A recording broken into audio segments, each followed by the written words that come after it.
Hello, this is video take number 3. This has been like the hardest video to make. My daughter asked me to explain why I didn't transition 8 years ago when I first realized I was trans and this is what I wanted to do.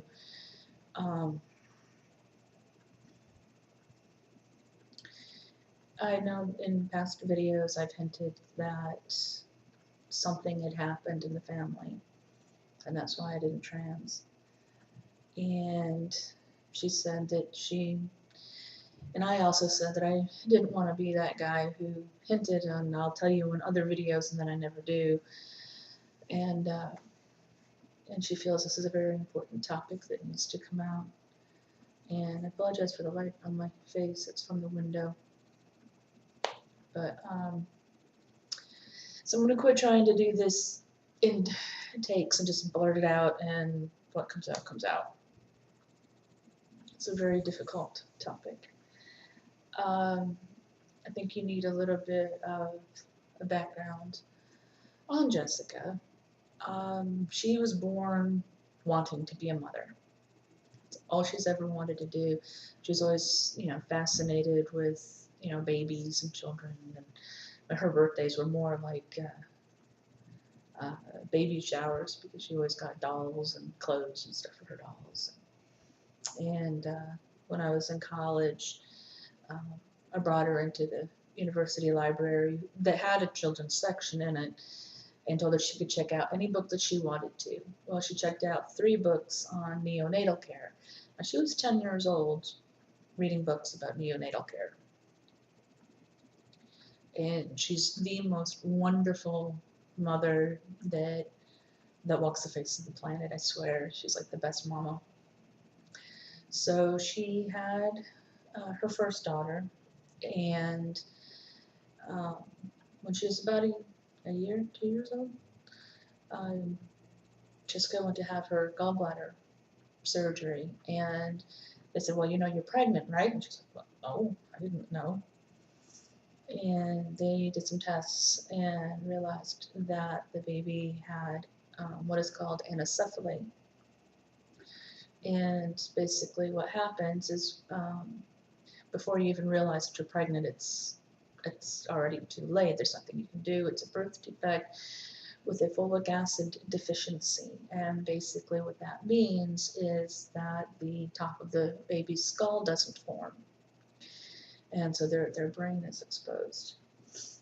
And so if you know anybody who's pregnant or is thinking about having children, they need to take a lot of folic acid. You cannot OD on folic acid, so you need to take a lot so that this doesn't happen. It's very, very important. You can get it at the pharmacy, the department store. It's extremely important to take folic acid. If you want any more information on that, you can contact me or you can leave a comment. My daughter reads them and maybe she can answer your questions. My public service announcement for folic acid. But what had happened was I went to the VA and they said that they were going to schedule me for my first T-shot that Thursday. But that was when I got the call about the baby, and so I went down from Indianapolis, I went down to Georgia where Jessica was to help her through this, and she was on Medicaid at the time, and they would not pay for a live birth, but they would pay to terminate the pregnancy. So there's 0 chance of survival with anencephaly. A child can't survive without their skull. And giving birth would have just been, at full term would have just been excruciatingly painful for the baby, which she named Faith. She gave her the name Faith because it's believing in something that you can't see. So she named her Faith. We call her baby Faith. and she was 23 weeks pregnant. And we went to her doctor, and they showed an ultrasound, and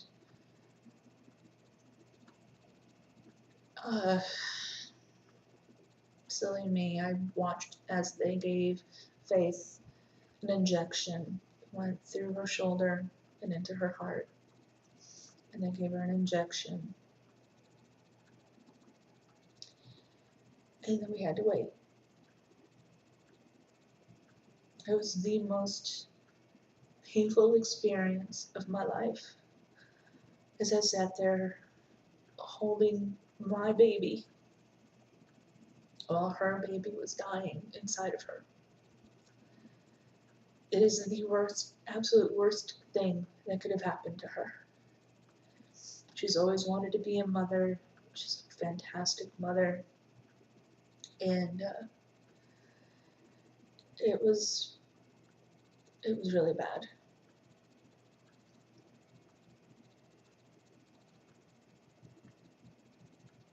Uh,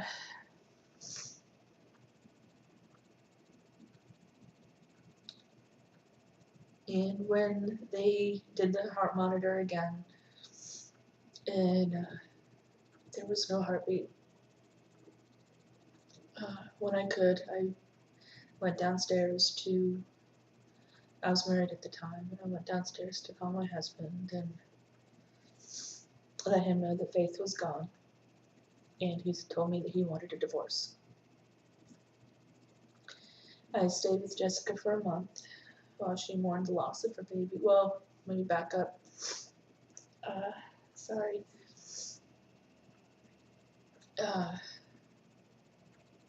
About 24 hours later, we went home, and I took her back to the hospital so that Faith could be born. And she told me that she wanted me to see Faith first, because usually if there's anencephaly, there's other birth defects. And she didn't know if she could handle seeing her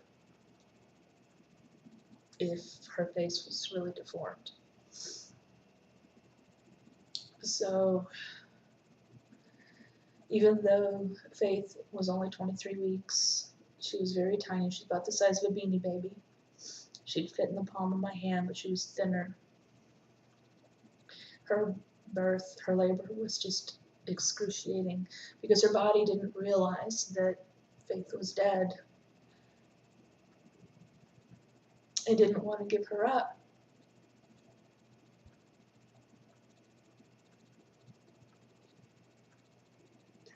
So they had to give her Pitocin to induce labor, and it was extremely painful, very hard labor for her.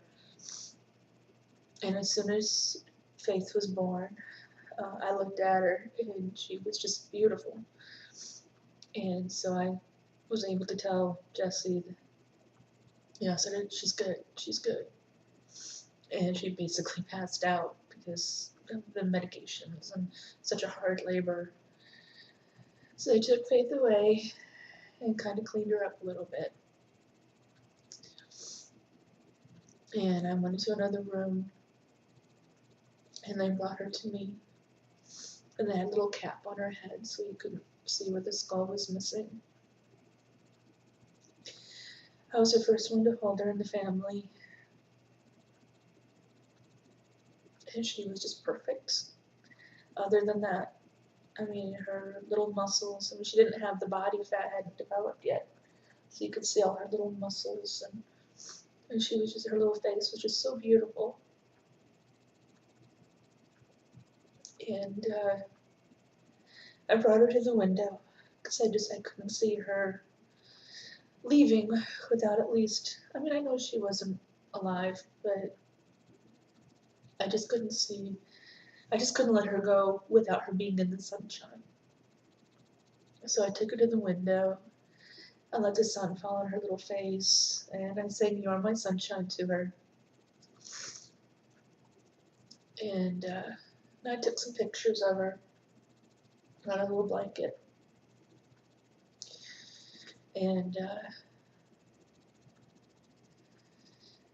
we stayed in the hospital for 3 days. And Jessie slept with her on her pillow, and she had such a hard time just giving up her body. Finally, after 3 days, I was like, honey, you can't do this. And she couldn't hand her over to a nurse. She didn't want a stranger to take her away. So she handed her to me. And she said her goodbyes. She handed her to me. And I took her to the nurse, and I said, don't bring her back.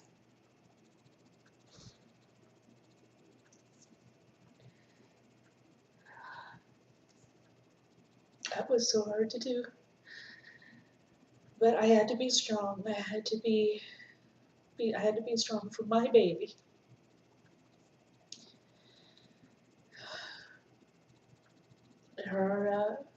Jessica's father paid to have her cremated, and they put her in a little ceramic heart box, which is just beautiful, which I was very touched that he did that for her. But most people, including Faith's father, didn't even want to see her. It was just easier for them to pretend that it never happened.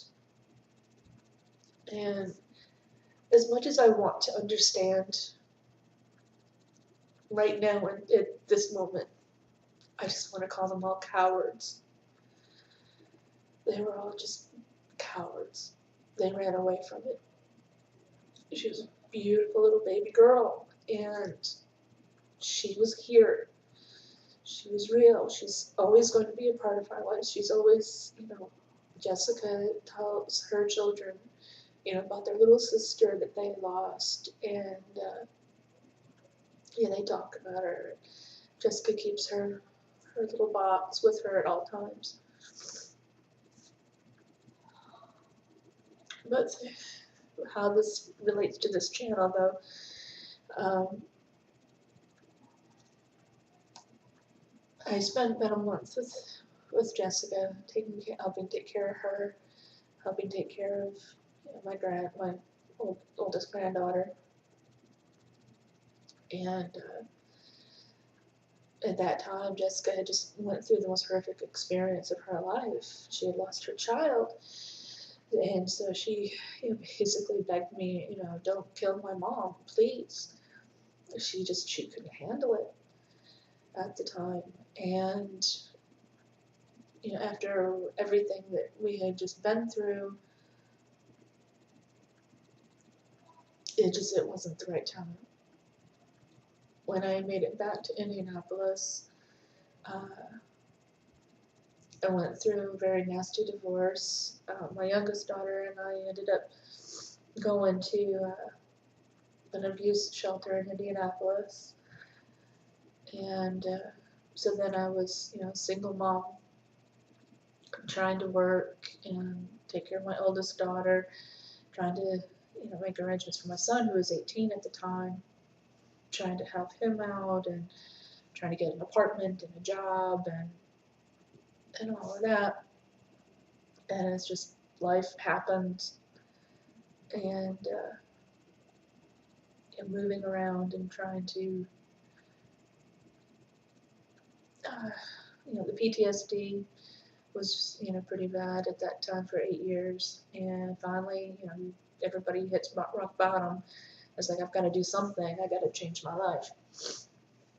So I went to the VA, and I went through their PTSD program. And, now I'm single, and I don't have any children that are living with me, so now's the time for me to be me. And it's now time for me to pursue my transition and start living my life as Gavin. And, but Jessica, I'm so proud of you. You've been through hell and back, and I think you grew up a lot because of Faith. and you're the most fantastic mother in the world. And she'll never be forgotten.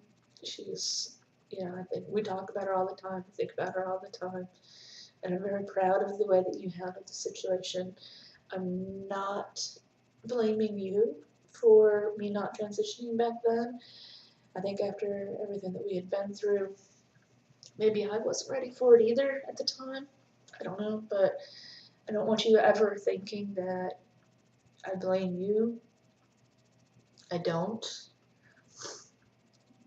It's just life happens, and I I love you, and you're my best friend, and we'll go through the good times, bad times together, and be stronger for it. So, and I really appreciate how you're supporting me now, and you've been there for me, and okay. I love you, sweetheart.